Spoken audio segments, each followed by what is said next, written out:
In a world where flattery and sycophancy often serve as stepping stones to earning a livelihood, it's easy to forget the real source of our sustenance. Many educated young minds believe that by pleasing their boss or superior, they will secure their livelihood. We tend to become dependent on one person, thinking that if the boss or the owner is happy, there will be an increase in our sustenance. We might get a bonus, or at least our job will be secure. We forget that God is the provider, and the promise of sustenance comes from Him alone. From the beginning of our careers, we start a journey of decline in matters of livelihood. There is no doubt that in today's world, flattery, sycophancy, and deception are often seen as signs of success. But wait a minute, look around you. You won't find a single successful person who is truly happy.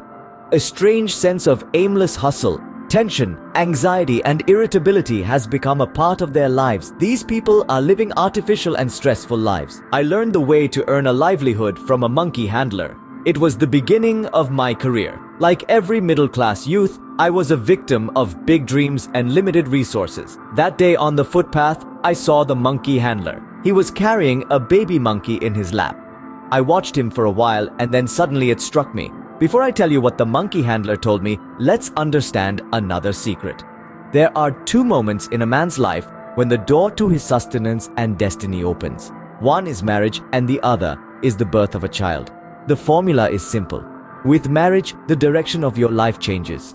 Before, it was just your fate and livelihood. Now you are connected with another soul whose sustenance and needs are your responsibility.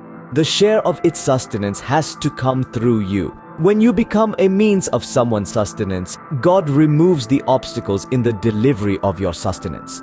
The same is the case with having a child. The child is not capable of earning or eating on its own. It depends on you. God might be upset with you for something, but He will not be upset with this child who has been born in your house. He will deliver sustenance to this child in any case. This sustenance has to come through you. So, of course, you will take your share and pass it on. Hence, your sustenance expands.